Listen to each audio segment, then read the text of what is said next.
Imana ni nziza. Tugiye gukomeza kuganira ku byigisho bikomeza gufasha imiryango muri ibi bihe byinshi. Abagize imiryango bari kuba bari kumwe cyane biruta ibindi bihe babanye.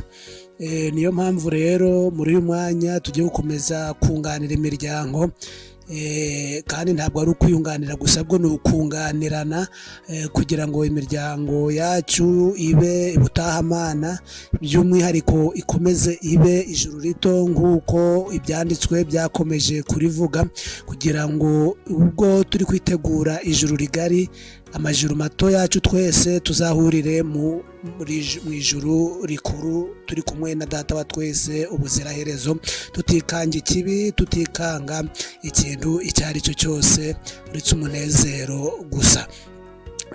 Nge rero tugiye kuganira, nani mwene so, nitwa Bagirinshuti Pierre. Haleluya. Mbere yo kugira ngo tugire icyo tuganira, tugiye kubanza twasenga. Mubyeyi mwiza, Imana yacu, turagushimye ko ari wowe waturemye, twatandukira ukanaducungura. Reka tukunezerwe cyane kubera urwo rukundo, mu izina ryawe nirihabwe icyubahiro. Ni wowe washyizeho umuryango, ni ukuri waduhaye impano ebyiri zinejeje. Impano ya mbere yari umuryango, impano ya kabiri uduha ari isabato. Izo mpano zombi zirahagije kugira ngo tubane nawe, ndetse no kugira ngo dukomeze tukunezererwe, uhimbazwe. Ubwo imiryango myinshi rero iri kugenda iracikamo igikuba, turakwinginze ngo uyihuze. Ni ukuri aho umupapa ari kuba yibagiwe inshingano uje uramwibutsa, aho umubyeyi ari kuba yibagirwa icyo agomba, Nyagasani uje uramuba bugufi. Aho abana, Nyagasani, bari kujegajega ku nshingano bakwiriye ku babyeyi, uje uraza kudufasha kubarera, maze mutanga bugingo imiryango yose, tujya turamenya ko ari wewe soko yacu, tuje turaguhimbaza. Ubwo dukomeje kugutegereza, uduha inama n'impuguro zo kugira ngo dukomeze kukwemera, cyane cyane urubyiruko, cyane cyane abasore, kugira ngo tumenye ibidukuriye muri ino minsi ya nyuma. Ibyo dusabye Imana Data mu izina rya Yesu Kristo, amen. Tugiye kuganira rero ku bintu byunganira abasore, kuko twagiye tuganira ku byunganira abapapa, tukaganira ku byunganira abamama. Noneho muri uyu mwanya tugiye kuganira ku byunganira abasore. Umusore tuvuga ni wa musore ugeze igihe cyo kurushinga, ni wa musore ugeze igihe cyo kuvuga ati rwose Mana, nanjye nifuza impano wahaye Adamu na Eva bwa mbere. Niyo mpamvu tugiye kureba ibyadufasha nk'abasore, ibyadufasha nk'abakobwa, kugira ngo twese tugire imiryango myiza. Mbere kugira rero ngo tugire icyo tuvuga, tugiye kubanza twasoma mu byanditswe byera, twumve icyo Uwiteka Imana yabivuzeho. Ni Itangiriro igice cya kabiri turi buze gusoma. Itangiriro igice cya kabiri umurongo wa 18, ngo Imana irema Eva. Imana irema Eva. Byumvikane ko Adamu yari yarangije kuremwa, kandi ku mpamvu abantu bakagombye gusobanukirwa cyane, bakagombye no kumva cyane. Imana irema Eva, ngo kandi Uwiteka Imana iravuga iti si byiza ko uyu muntu aba wenyine, reka muremere umufasha umukwiriye. Uwiteka Imana irema mu butaka amatungo yose n'inyamaswa zo mu ishyamba zose, n'inyoni n'ibisiga byo mu kirere byose, ibizanira uwo muntu ngo imenye uko abyita. Kandi uko uwo muntu yise ikintu cyose gifite ubugingo aba ari ryo riba izina ryacu. Uwo muntu yita amatungo yose n'inyoni n'ibisiga byo mu kirere n'inyamaswa zo mu ishyamba zose, ariko umufasha umukwiriye yari ataraboneka. Uwiteka Imana isinziriza uwo muntu, cyangwa se uwo mugabo ubuticura, arasinzira, imukura mu rubavu rumwe ihasubiza inyama. Urwo rubavu Uwiteka Imana ikuye muri uwo muntu iruhindura umugore, imushyira uwo muntu. Aravuga ati uyu ni igufwa ryo mu magufwa yanjye, ni akara ko mu mara yanjye, azitwa umugore kuko yakuwe mu mugabo. Imana ishimwe cyane.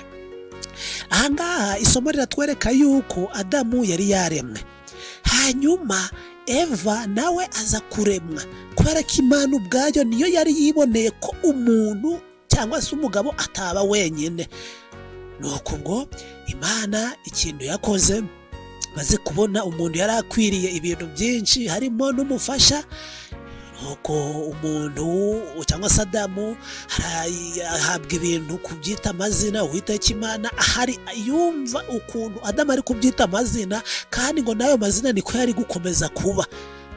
Nuko ikintu Uwiteka Imana yakoze, yasinzirije umugabo, musinziriza ubuticura ngo arasinzira. Ku murongo wa 21, ikintu Imana yakoze rwose nk'Imana ikora ikintu niba twakigereranya ngubu ngo ni ukubaga, umuntu Imana rwose ikora iyo operasiyo imwe twagereranya n'iyo ngiyo kubaga. Imukuramo urubavu ni urw'ibumoso, Imana yamukuyemo. Irangije mukuramo urubavu rumwe, ihasubiza inyama, irahafunga. Urwo rubavu Uwiteka Imana yakuye muri uwo muntu iruhindura umugore, imushyira uwo muntu. Biragaragara yuko ahangaha hari isomo rikomeye abasore, abakobwa badakunze gusobanukirwa naryo. Isomo ririmo nuko uyu muntu ahabwa umugore ntabyo yarazi, ahubwo ni Uwiteka Imana yabonye abikwiriye, hanyuma umuhereza ibyo ibona yari akwiriye, ari byo mugore. Kuko Imana ikora umugore imukuramo uriya rubavu, umuntu yari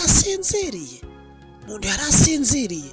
Ntabwo Imana cyangwa se ntabwo Adamu ariwe wavuze ngo nshaka umugore Mana, nshaka umugore w'umuyumbu, nshaka umugore w'inzobe, nshaka umugore w'imibiri yombi.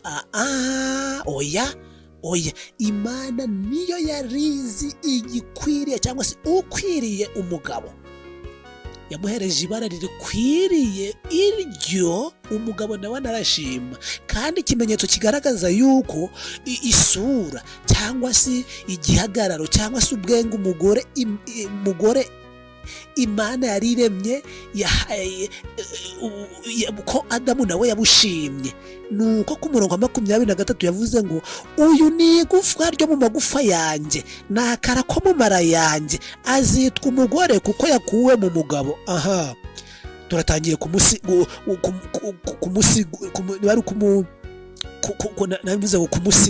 cyangwa kumuha igisigo. Atangiye kumuha igisigo, ni igufwa ryo mu magufa yanjye. Siko Adamu yakangutse akabimenya. Adamu yarakangutse arabimenya ngo nakara ko mu mara yanjye, abona umugore yakuwe kure, azitwa umugore kuko yakuwe mu mugabo. Uri kubona Adamu nawe yaje kumenya amakuru, amenya yuko umugore rwose yavuye muri we. Izina ry'Imana rihabwe icyubahiro. Bitandukanye n'ubu ngubu ho rero, uri kubona abakobwa bafata iya mbere kugira ngo bashimishe abahungu, kugira ngo abahungu babone uko babazana. Ni ikosa rikomeye. Iki ni igikorwa gikorwa n'umuremyi w'ijuru n'isi kuva muri Edeni no kugeza amagingo aya ngaya. Cyakoze iyi nshingano tuzayireba neza bayisigiwe, turi kureba mu bakurambere n'abahanuzi mu bukwe bwa Isaka. Iyi nshingano Imana irangije ku rubumba umugabo n'umugore, yahise isigira ababyeyi nabo bamwe bakaja bagenda batandukira. Tuzagenda turareba nanone ukuntu yagiye irahererekanywa. Ariko iyo umubyeyi ngo yubaha Imana, iyi nshingano igomba gukorwa, umusore agomba kwitangiza. Abanje yabaza Imana nyir'ijuru, iyo yaremye umuryango, yarangiza agakurikizaho umubyeyi. Nuko ibintu bimeze, nuko ibintu bipanze. Izina ry'Imana rishimwe cyane ko iby'Imana byose nguko isobanura ibyayo n'ubu biracyasobanuka. Uyu mugabo rero yari umugabo ufite igihagararo gikwiriye, kuko uyu mugabo Adamu ngo yari afite ibiro 500, hagati y'ibiro 681 kugeza kuri ibiro 908. mpamvu umunyazaburi dusomye muri zaburi ya 45, zaburi ya 45 umurongo wa 11 twumveho gakeya, byanditswe ngo nibyo bigomba gusobanura ibindi. Zaburi ya 45 umurongo wa 11 haravuga ngo umva mukobwa utekereze utege ugutwi kandi wibagirwe ishanga ryanyu n'inzu ya so. Tumvikane ko umukobwa niwe wari ufite aho ava, afite n'aho agiye.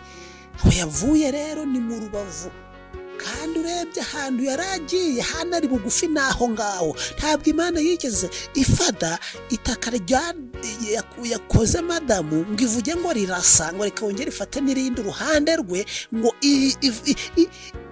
ibumbemo umugore. Oya, yari kubikora bigashoboka, ariko ntabwo abantu benshi batekereza n'impamvu ki Imana yafashe itaka yakoze madamu akaba niryongera gukoramo igakoramo umugore. Ubu ngubu ikintu kiri kuba mu miryango ni uko abantu bari kuvuguruza Imana mu guhunga cyangwa se mu gukora umuryango cyangwa se mu kubaka umuryango. Abantu baba bari kugenda agafata irindi taka najya akarikoramo umugore, nabyo byashoboka, ariko ntabwo byatera kabiri, ntabwo byakwitwa ijuru rito. Niyo mpamvu iri tera kabiri nirinyuze mu nzira Uwiteka Imana yagize ute, Uwiteka Imana ubwe yashizeho, kuko hari ibintu bibiri bidakeneye inyunganizi.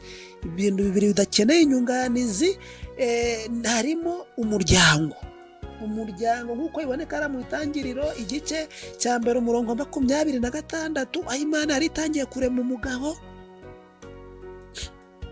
hanyuma ikurikizaho kurema umugore. Irangije mu gice cya 2 iravuga ngo turuhuke, ibashiriraho isabato. Ibi bintu byombi rero, umuryango ndetse n'isabato, nta nyunganizi bikeneye, ntayo. Inyunganizi cyakoze navuga byaba bikeneye ni iyo kubwira uwabishizeho ngo bikorwa bite, nabikora nde, weho wabishizeho, hanyuma igisubizo kikaza kikaboneka. Niyo mpamvu rero mu gutegura iki cyigisho cyacu, mu gutegura ibi byigisho, tugiye kunganira abasore cyane kuri ino ngingo, kuko Imana yararemye, irangije kurema umugabo. Nta kindi kintu Uwiteka Imana yaremye nuko yahaciyemo n'ikindi gikorwa cyo kwita amazina ibintu Uwiteka Imana yari yamaze kurema. Hanyuma kubera ko byari biteye n'umunezero cyane, aho umuremyi ubwo yifatiye ibiremwa byose aragenda abihereza umuntu ati banza wabyita. Arangije kubyita, mbere y'uko abyita Uwiteka Imana yari yanamaze kubona ko umuntu ataba wenyine. Umuntu yita ibyo bintu byose bisoza n'igikorwa cy'umugore, bisoza n'igikorwa cy'umufasha, bisoza n'igikorwa Uwiteka Imana yari yabonye ko atari cyiza ku muntu. Hanyuma aremerwa umufasha umukwiriye. Umugabo yemwe arabinezerwa, mushiro kiriya gisigo cyo ku murongo wa 23 ngo murongo 24 ngo nicyo gituma umuntu azasiga se na nyina akabana n'umugore we akaramata, bombi bakaba umubiri umwe. Ngo nicyo gituma umuntu azasiga se na nyina akabana n'umugore we akaramata. Usize ninde?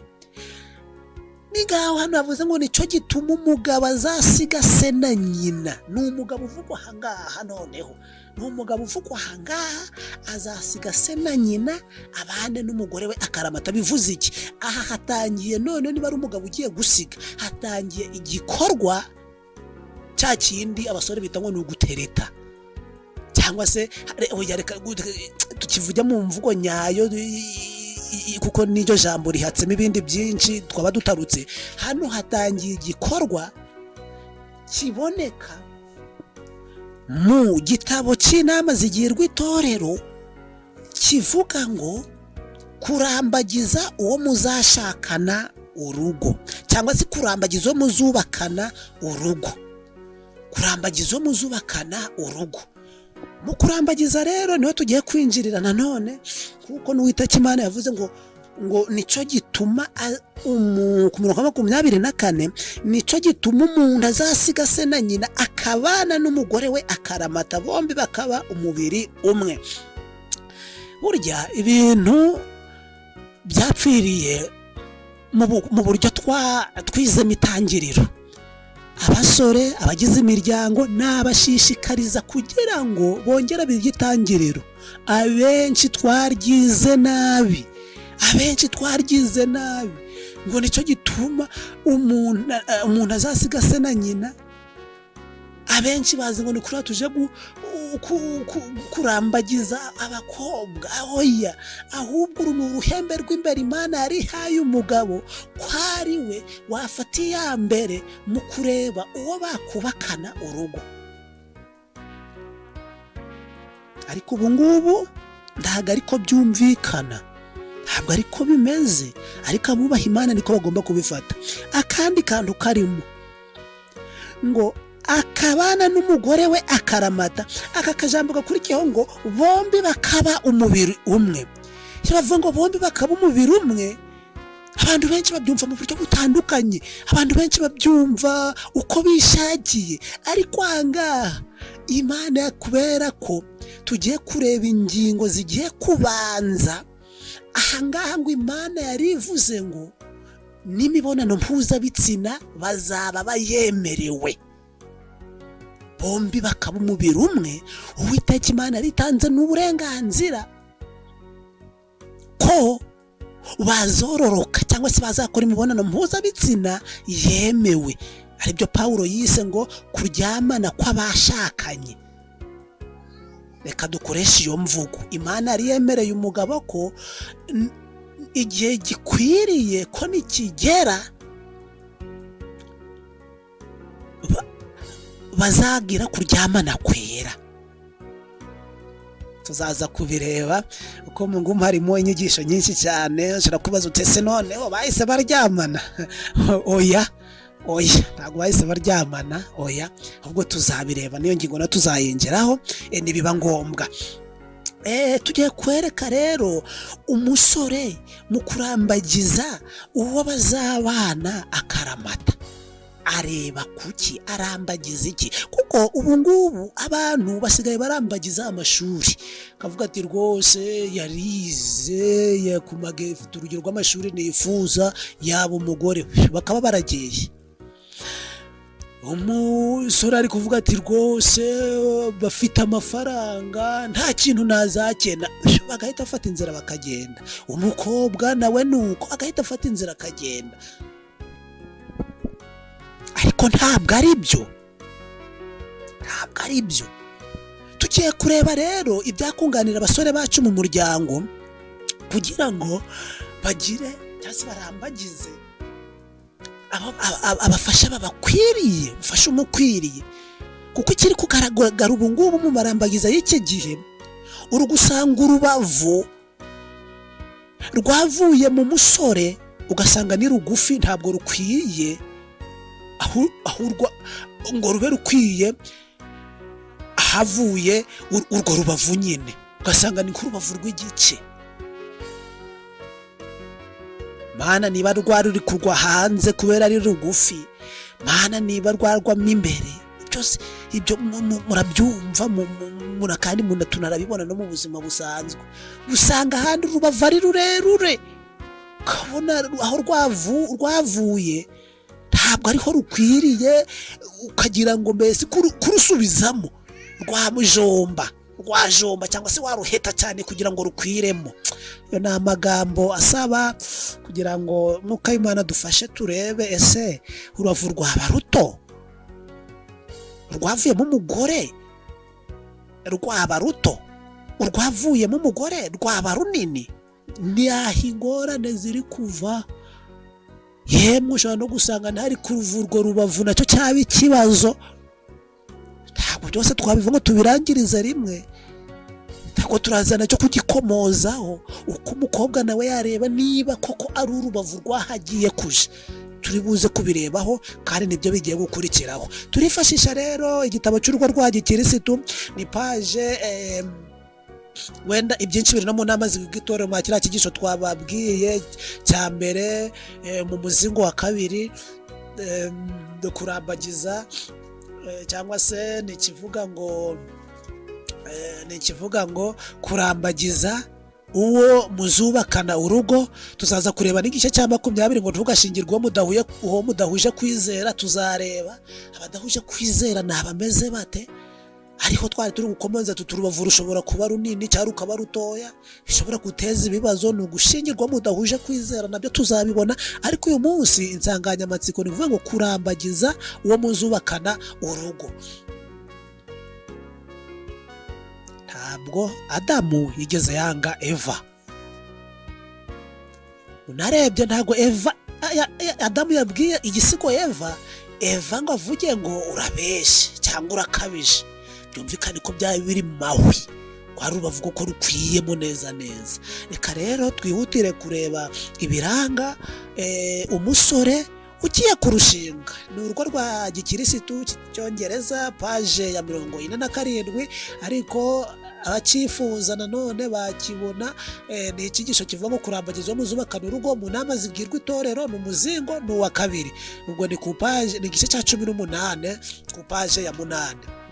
Umusore ugiye kurambagiza hari ibintu agomba kureba.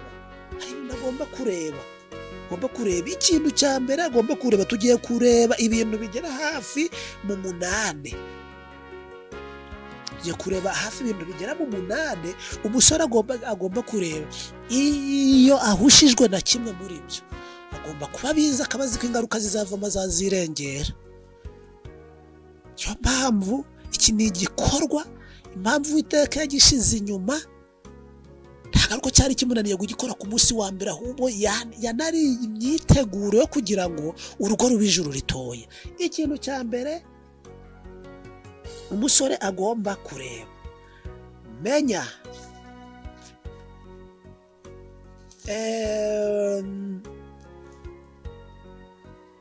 ku paji ya 47,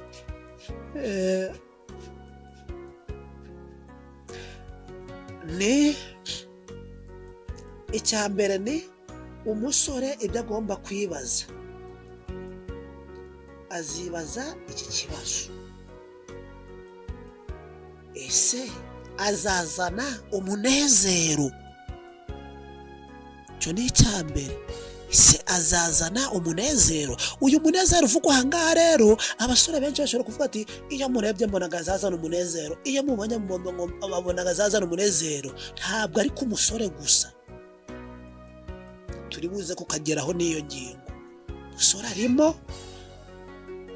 nyiri umushinga mu buzima busanzwe ufatanye no ku buzima bw'iteka, kuko nasomye amagambo avuga ngo umubabaro wa mbere abantu bagira kuri iyi si ni umubabaro bavana mu miryango yabo, ngo n'umunezero abantu babona kuri iyi si ngo niwo basanga mu miryango. Ubwo rero twitonde kubabara cyane, ahubwo tuzagira ibihe by'umunezero. Azazana umunezero. Ingingo ya 2, azi gucunga umutungo, cyangwa se azabishobora uramutse ubonetse. Iki kintu abasore benshi bakagombye kubyibaza. Azi gucunga umutungo. Niba uri kurambagiza ubu ngubu ahembwa 100,000, ukabona yambaye inkweto z'100,000, telefone y'200,000, iki icyo ni ikimenyetso kigaragaza ko gucunga umutungo ashobora kutazabishobora. Isomo yakagombye kuryiga, ko niba umuntu yigije 100 akambarira 200, ni ikibazo gikomeye. Mwaba ari mikosa mu kuzamenya umutungo cyangwa kuzagucungira umutungo. Icya 3, siwe umutungo uzahereraho gusa. Se nitubona umutungo, ntabwo ari we umutungo uzahereraho gusa, kuko hari imiryango myinshi kigeze mu rugo gihita cyitirirwa umugore, ati tukigurishe nkeneye inkweto, ati tukigurishe nkeneye ibi, akaba ari we uri muri nkeneye.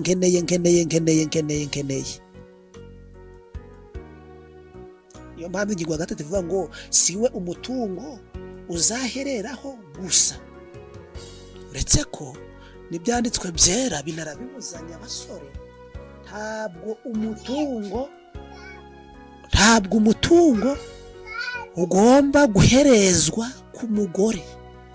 Tuzabireba icyo cyigisho ni mu nama ku gisonga, nama ku busonga, paji ya 304. mwumve, umugabo ushyira umutungo mu maboko y'umugore we aba amukinguriye urugi rw'ibishuko, yaba ari umwizera cyangwa atari we. Iyo ari umwizera kandi muri kamere ye akaba asanzwe ari nyirakigunu, abona akantu kose akumva kabake kandi akikunda. Ntabwo rwose nubwo isi yacu yabyemera, ntabwo umutungo ugomba gushyirwa mu biganza by'umugore. Kirazira, kikaziririzwa. Cyakoze isi yacu yo irabyemera, ariko ibyanditswe byera byo biravuga ngo oya, kuko iyo ngo bigeze mu biganza bye bihindukibye 100% ku buryo n'uwabishyize mu biganza bye atabibona. Turi gusoma ibyanditswe, ntabwo turi kurwanya igice kimwe cyo mu muryango, ahubwo turi kuvuga uko Uwiteka Imana yabivuze, kuko nidusubira mu ntangiriro muzasanga ibintu Imana yarabihaye Adamu, hanyuma ngo kugira ngo abyite amazina nk'uko twabibonye, ngo ariko umufasha yarataraboneka. Binagiye gupfa rero, nuko Adamu yavuze ati madamu rwose waba uragenda hano mu ngo ukaba urakora nawe tukunezeza. Aho ngaho niho haturutse igishuko gikomeye.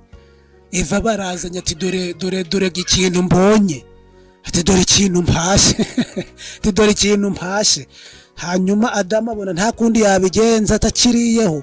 Ingorane zahabaye nyine turazizi, twese tuzizi neza. Ino ngingo ya gatatu iratwihanangiriza. Ingingo ya 4, ntabwo yaya. Kwaya niho kuvuga ngo mbese nta gusesagura agira.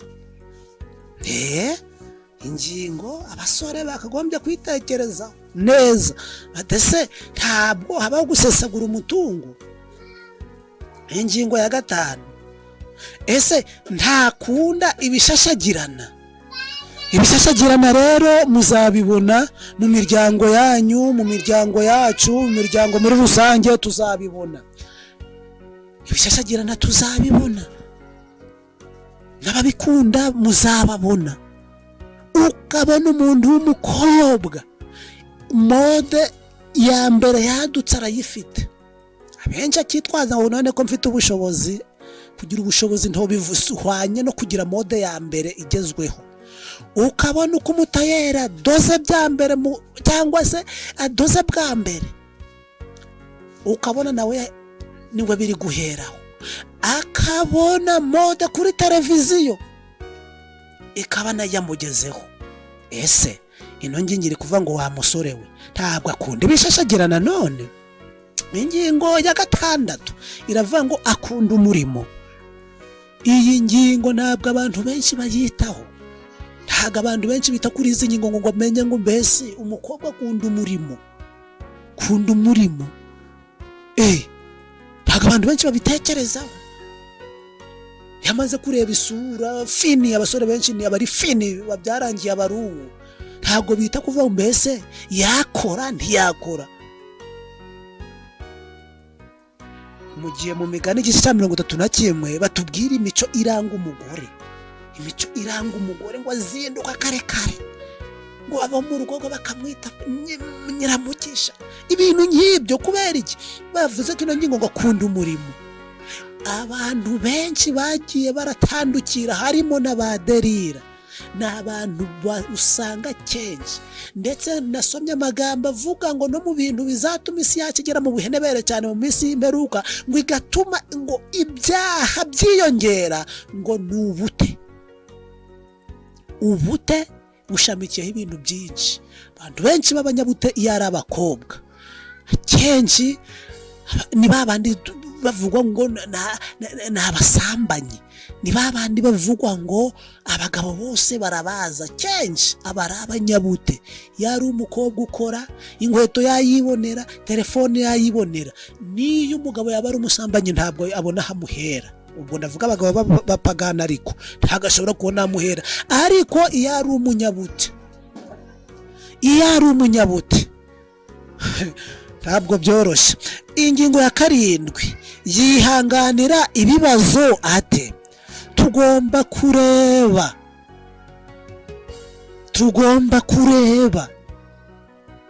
mbere kugira ngo abana b'abandi b'abakobwa tubavane iwabo. Tugomba kureba uburyo nihanganira ibibazo. Ati ntiwabimenya ute? Kumuba mutegeranye, kuba utari uri kumucunga, ati mudakora hamwe. Ahangaha harimo ijambo ry'ubwenge rivuga ngo iyo ari umusore uri kurambagiza umukobwa, ngo biba byiza iyo arebye n'imico y'umubyeyi we w'umumama. Ubwo mbyihutishije, yamanza yareba imico y'uzaba nyirabukwe. Nuko kuko ingingo imwe iyo ipfuye muri izi ngingo, nta munezero uboneka mu muryango. Ingingo ya 8 ni ingingo ivuga ngo azita kuri mama cyangwa papa, cyangwa se muri rusange umusore niwe ugomba kwibaza, ese azita ku babyeyi banje? Kuko iyi ngingo iri gusenya ingo cyane, aho umusore n'umukobwa bari kurangiza ku bana bagahita bavuga ngo bayi babyeyi, ntibongere kubaza amakuru, ntibongere gukurikirana ngo bamenye bimeze gute. Ugasanga bameze nk'abasezereho, mbese ngicyo bari bapfana kirarangiye. Bamwe usanga babita ngo ni inyonjo, ngo kubana ngo ni inyonjo. Inyonjo rero ni nko gushaka kuvuga ngo ni ukubana, ngo uwo musore ashobora kwigishwa n'umubyeyi we, yarangiza kwigishwa n'umubyeyi we, uwo mukobwa cyangwa se uwo mukazana akaba yafatwa nabi. Uranyumvira? Umubyeyi Imana yavuze ngo wubahe so na nyoko, cyitwa inyonjo. Mbese bivuze yuko umukobwa aba agiye kugira uburenganzira bwo kwigarurira umuhungu, akaba yamukoresha ibyo wiyumva washaka. Ariko umusore agomba kubanza yareba, ese azubaha ababyeyi?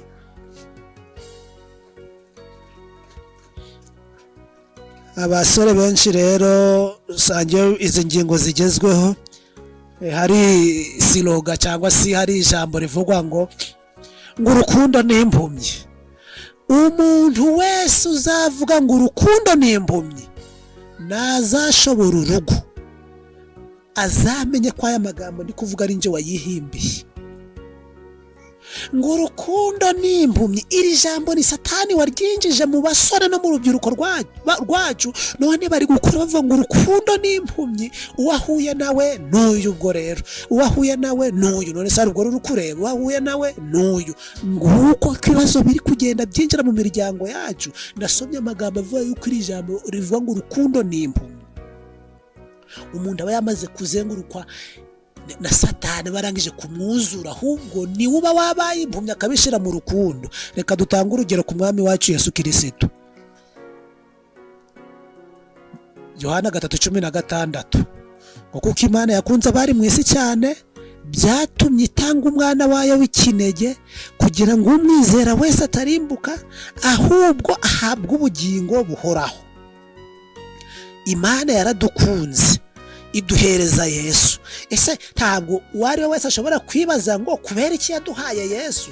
Nuko yari maze kubona Abaroma 3:23 havuga ngo kuko bose bakoze ibyaha ntibashikira ubwiza bw'Uwiteka. Byari bimaze kuba, Imana yari yamaze kubona ko twahenebereye. Imana yari yamaze kubibona neza, iravuga ati rero reka ntange Yesu, reka ntange Yesu. Ahangaha no mu rwa mbere rw'Abakorinto ubu turi gusobanura abantu bavuga ngo urukundo ni impumyi. Ntabwo ari impumyi urukundo mana, niba navuga ngo ubwo rurakanuye nayo yaba ari imvugo wenda itari nziza, ariko mwumve muri icyo cyerekezo, nubwo ubusobanuro bwaba butandukanye ariko tubyumve neza. Urwa mbere rw'Abakorinto igice cya 13 ngo urukundo ruhebuje byose kuba ingenzi. Kaduhere ku murongo wa 4, urukundo rurihangana rukagira neza. Ese rwihanganira ibitabaye, ibyo rutabonye? Ese rugirira neza utabishaka? Urukundo ntirugira ishyari, urukundo ntirugira ibi byose. Urukundo ruba rwabibonye, ahubwo kubera ko urukundo rwihangana nyine rukihangana. None twebwe bitugwa mu miryango turi kuvuga ngo ni impumyi, tutazi ese nakwihangana cyangwa si nakwihangana. Abantu benshi bazi ngo mu rugo ngo ibintu byose ngo bari byiza 100%. Abo ngabo baba bari mu rukundo rw'impumyi. Abandi bazi ngo mu rugo ngo ibintu bari bibi, bitewe wenda n'imiryango bakuriyemo n'uburyo imiryango yagiye agaragarizanya urukundo ruke, akabazi ngo mu muryango ni bibi. Hari igihe kimwe ndi kuganira n'umuntu umwe w'umusore, abarambwiye ngo njyewe ngo ntabwo nzashaka.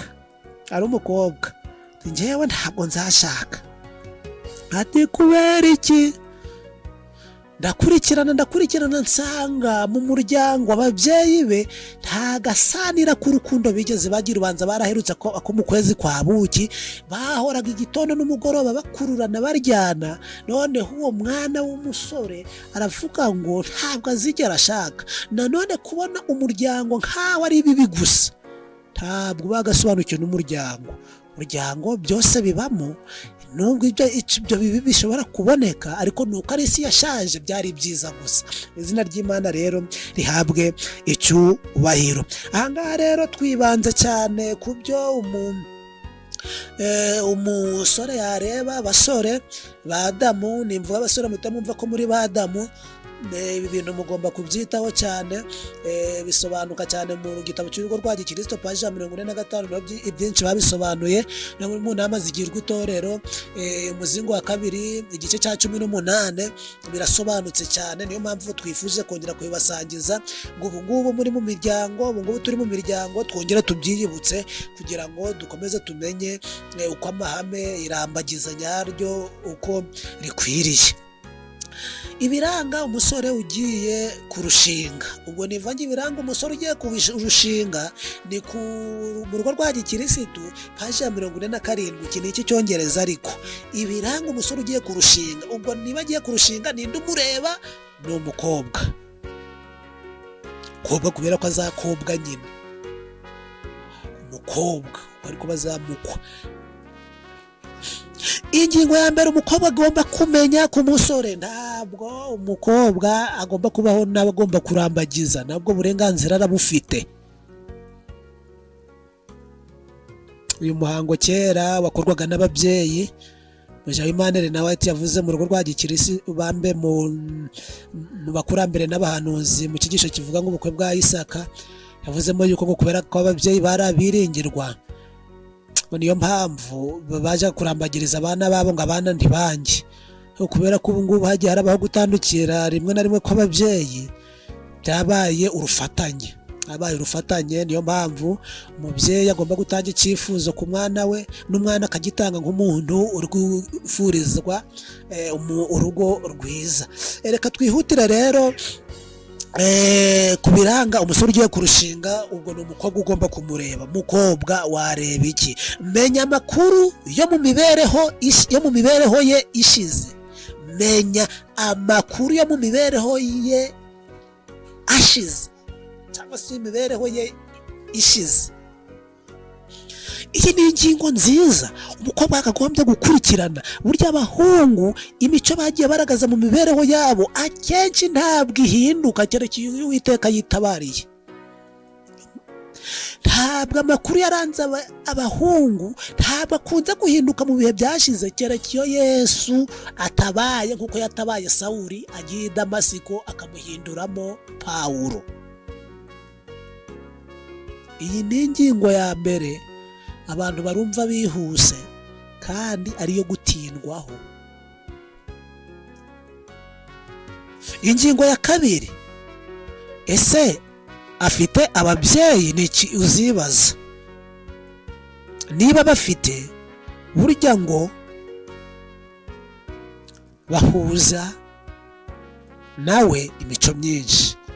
Umukobwa agomba kwita cyane, nubwo yakwita ku mico y'ababyeyi bombi, ariko agomba kwita cyane ku mico y'umupapa cyangwa y'uzitwa sebukwe. Agomba kwitaho cyane ngo kuko iyo mico niyo akenshi uwo musore aba afiteho. Niba ari nta babyeyi afite, aya ni amakuru ugomba gushakisha nawe, kubaza. Ugomba kubaza abantu babyirukanye n'uwizitwa sobukwe, ababyeyi bakabikubariza, cyangwa nawe ukaba wabyibariza. Niba ari amakuru ya bugufi, niba ari ahantu ha bugufi, yari afite iyihe mico, ibyo bigasobanuka neza. Kuko hari igihe umusore agera igihe cyo gushaka, abenshi bahita batekereza ngo ntahuriye na se. Umukobwa agera igihe cyo gushaka bakagira ngo ntahuriye na nyina. Ni ukwihenda. Ingingo ya gatatu,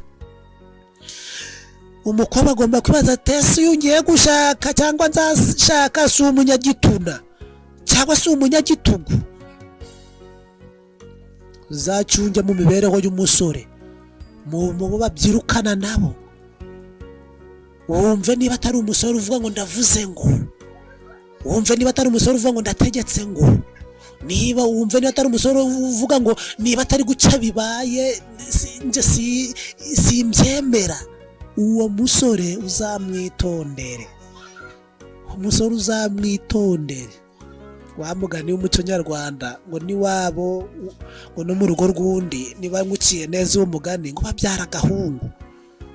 Bivuze ko nibibye ariko kuri gusa, nta bandi bagira ukuri. Azagukanda kandi uzemera, nutemera uzaturumbuka. Nuko bimeze.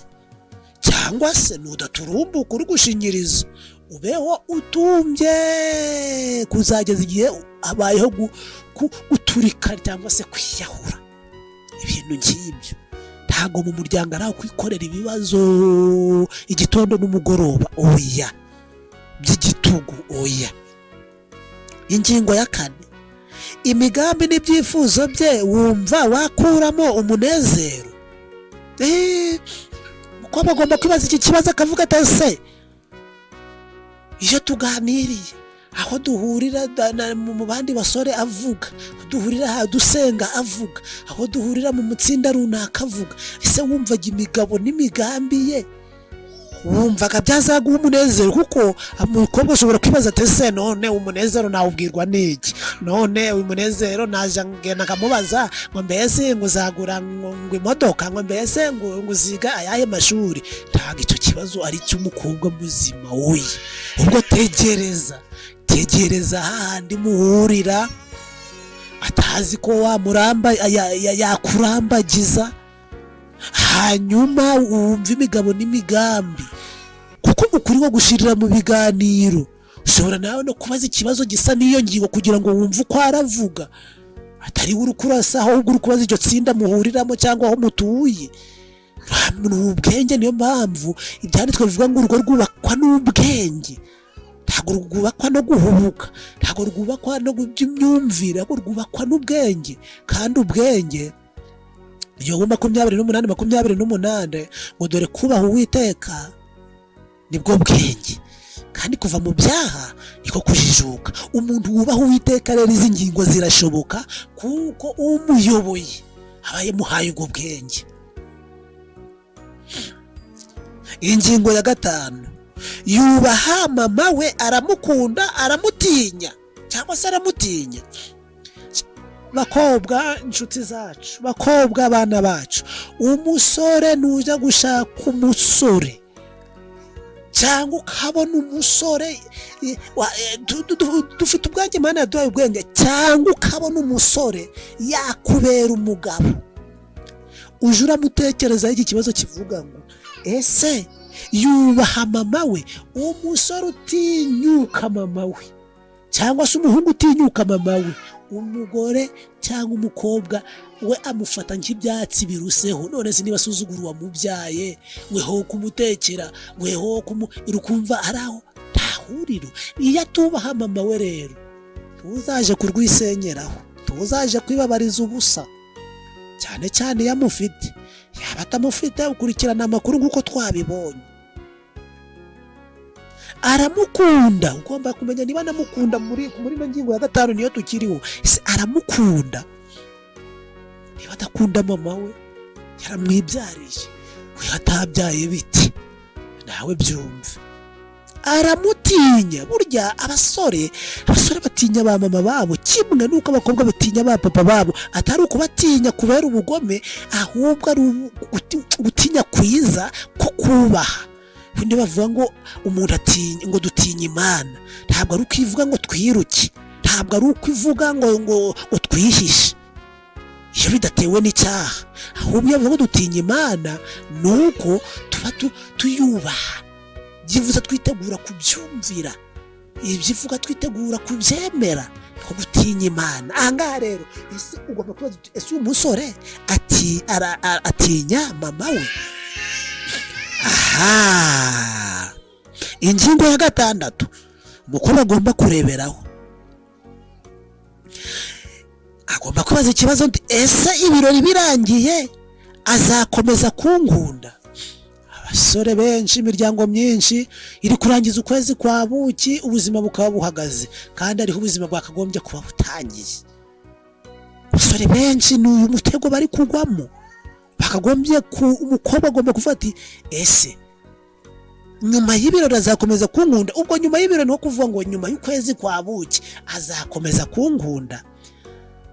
Ese ko nisiga gutuvuta tukamfata, ko nisigaga ka puderi kakamfata, ese nindangira kuja mu kazi, nindangira kuja mu murima, nindangira kuja mu matungo, nindangira kuja mu masafuriya, ka puderi kazaba kavuyeho birumvikana, utuvuta ndo tuzaba turi gufata neza. Uzibaza iki kibazo ngo ese azankunda na ka puderi ntako, azankunda n'utuvuta ntatwo twa movita ari ntatwo, uzakomeza kunkunda? Ntabwo uzakimubaza, ahubwo uzakibaza weho ubivuge mbere y'igihe.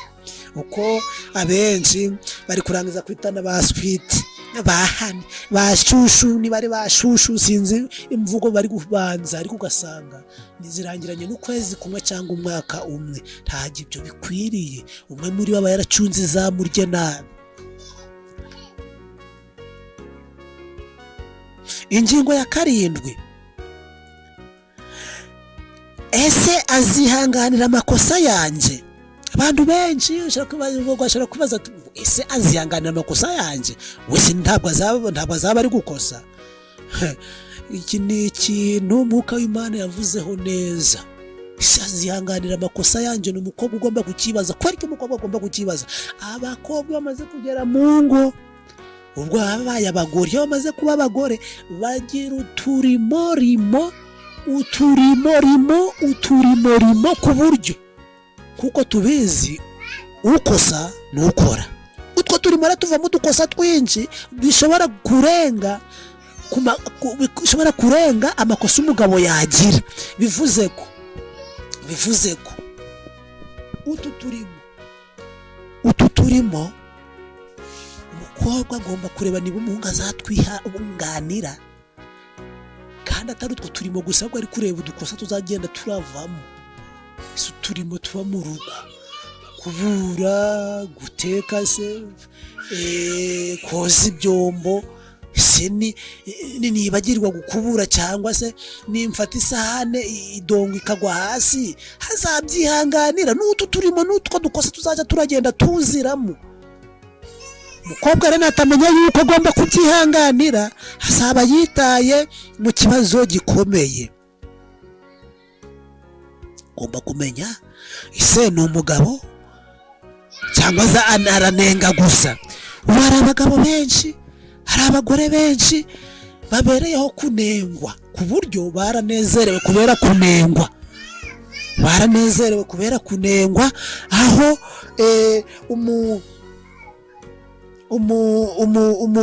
umugabo aba arazi umugore akavuga ati agiye kunenga, umugabo yawe mu rugo atagiye kunenga. Hari abagabo b'indashima, burya niyo umuntu yabagize udukosa twinshi ntiwaburamo kimwe umushimira ukavuga uti uyu munsi noneho iki cyanyuze, wenda no kunenga ntaho byabura ariko ukagira icyo unengaho, ariko iyo ari ukunenga gusa. Emwe byanditswe bivuga yuko nk'umuntu umeze nk'uwo ngo aba ari umurezi wa bene data. Bivuze iyo ari umurezi wa bene data biba bivuze yuko aba ari umukozi wa Satani. Bivuze ko rero ubundi urukundo rureba byose ariko rwihanganira byose. Nicyo bivuze, nicyo bivuze. Twitonde cyane. Hari andi makosa abakobwa babakora, kafatire kamusange nzamuhindura. Uramuhindura se? Wenda ntuzamuhindura mu myizerere, wenda nzamuhindura niba yanywa gitabi ntarinywe, wenda nzamuhindura kuri birunaka, ariko n'Imana yamuremye kumuhindura hari igihe byanga. Hari Imana yamuremye kanzwe. Tugomba kuzirikana ko rero ingaruka itewe yose burya nyigira ingaruka. Ingaruka itewe yose igira ingaruka. Niyo mpamvu buri muntu agomba gushishoza agacunga cyane intambwe itewe ngo buri ntambwe. Umusore niba agiye kwiga intambwe imwe yo ku mukobwa, umukobwa niba agiye kwiga intambwe imwe yo ku muhungu, ngo agomba kuyitera yamaze gusenga, akagisha inama ababyeyi niba bubaha Imana. Niba ari ababyeyi batubaha Imana agomba kugira umuntu yaba yizeye ngo ufite ubunararibonye ngo ariko wubaha Imana wamubera umujyanama. Ibyo byo abakobwa n'abahungu babihuriyeho. Niyo mpamvu rero basore bacu, bakobwa bacu, n'amagingo nubwo turi mu minsi mibi, iminsi iheruka, mu gihe Yesu Kirisitu ataragaruka, ingo zizashingwa, ingo zizashingwa kandi niko tuzazigira. Niyo mpamvu nabasabiraga kugira urugo rwiza, nabasabiraga kugira ijuru ritoya mu migabo n'imigambi yanyu, kandi byose bigera ku ntego igihe cyose twubaha Imana, igihe cyose ngo nitwubaha tukagira Imana nyambere, igihe cyose tuzumvira ababyeyi bacu, igihe cyose tuzagira ibihe by'amasengesho, kuko umuja w'Imana yavuze yuko ngo igihe ugiye gutera intambwe ya mbere, igihe ugiye gutera intambwe ya mbere ngo ugomba kumenya n'inshuro usenga ku munsi, ukamenya ni mu masaha 24 senga inshuro zingahe. Ubwo akenshi ni amasengesho yo mu rwiherero, ukavuga ati nsenga inshuro zingahe.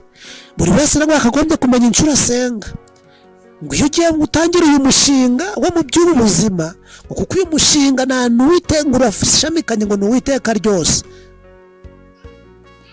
Umusore, mukobwa, ngo ayo masengesho wasenga gukira umusore cyangwa utaratangira uyu mushinga, ngo kubera uyu mushinga ugomba kuyongeraho inshuro zingana n'izo wasengaga. Urugero, niba wasengaga ngo 2, ngo tuvuga gusenga 2, ntabwo ari amasengesho tugiye kurya, ntabwo ari amasengesho tugiye kuryama, oya, ni amasengesho yandi tugirana n'Imana. Ayo masengesho niba wasengaga 1 ugatangira uyu mushinga, senga 2. Niba wasengaga 2 ugatangira umushinga, ugiye gusenga 4 kubera uyu mushinga. Ukumva ntabwo ari ibintu byo gukoramo mucaka, ntabwo ari ibintu byo kuvudukamo, nta nubwo nanone ari ibintu byo kwicara kuko biragenda. Niyo mpamvu reka dusabe Uwiteka abidufashemo.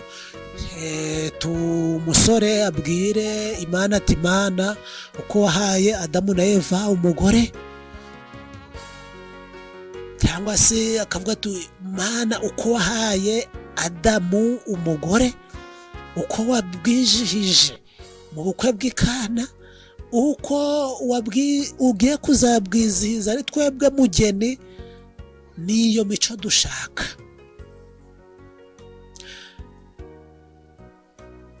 Mana umukobwa, uko wahaye Eva Adamu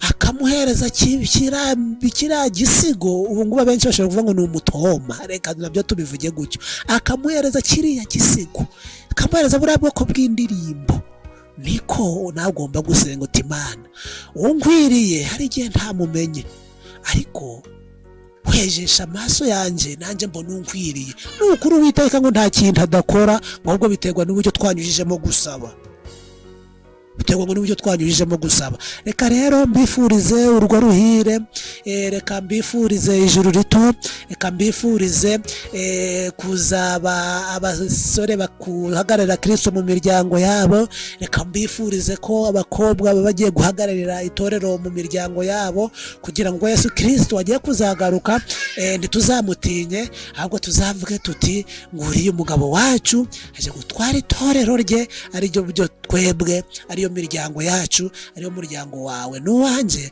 Nibyo nabifuriza muri aya masaha, kugira ngo bishoboke bwa Mwuka Wera, ibyo dusabye Imana Data ibitunyurize mu izina rya Yesu Kristo, amen. Reka ubwo turangije icyigisho dusenge. Mubyeyi wacu, Imana yacu, turagushimye cyane, tugushimira ukuntu mu byo wabonye bidukwiriye n'umuryango aricyo kintu cya mbere. Umaze kubona, umaze kurema ibintu byose, umaze kurema inyamaswa zose, umaze kurema ibiva, umaze kurema ubutaka n'inyanja n'ibirimo byose, wararebye uravuga uti reka ndeme umugabo. Ureba umugabo uramwitegereza, ureba mu mbamutima ye, uravuga uti uyu mugabo akwiriye umugore. Urareba umugore uramumuhereza, urangije ubaragiza byose kugira ngo bakubere ibisonga. Nubwo hagiye harabamo gutandukira, nubwo batandukiriye, waravuze uti iyi sano ntabwo yacika. Ari wowe ubyivugira mubyeyi mwiza. Bamaze gutandukira aravuze ati uyu mwuka nashyize mu muntu ntabwo wagenda buheriheri. Uravuga uti Yesu Kristo umwana wanjye, genda uje kungarurira muntu. Umuntu rero aragenda aramushaka, nawe ariyemeza arapfa kugira ngo wa muntu anongera anaboneke, wa muryango kugira ngo wongere wiyubake. Mubyeyi mwiza, ntacyo utakoze, wakize neza, gusa utwumvisha icyo uko Mwuka wawe Wera wadusigiye. Avuze ngo azatubwira ukuri kose, atubwire n'ukundi kuri gusigaye muri ibyo ngibyo, maze tukwemera nk'umwami wacu, tukwemera nk'umugabo wacu, kugira ngo ugiye kuzatunguka mu kirere tuzavuga tuti dore nguriya Uwiteka twategereje atuzaniye agakiza, izina rye nirihabwe icyubahiro. Reka rero tugenzereze nk'uko wagenjeje Adamu na Eva mu ngobyi ya Edeni, kandi n'ubu bibaho, birashoboka. Nubwo ubu ngubu turi mu minsi ya nyuma, niyo mpamvu abwiye umuja wawe n'abayiti ngo ibintu byose abagukunda n'abakwemera bagomba kuzabikora nk'uko wabikoze. Reka natwe rero uduhe imbaraga zo kubikora nk'uko wabikoze, kandi urahari wo kubidukurira ndetse no kubidufashamo. Reka muri amasaha dukomeze tuguhesha icyubahiro mu miryango yacu, mu izina ryiza rya Yesu Kristo twaherewemo agakiza, amen.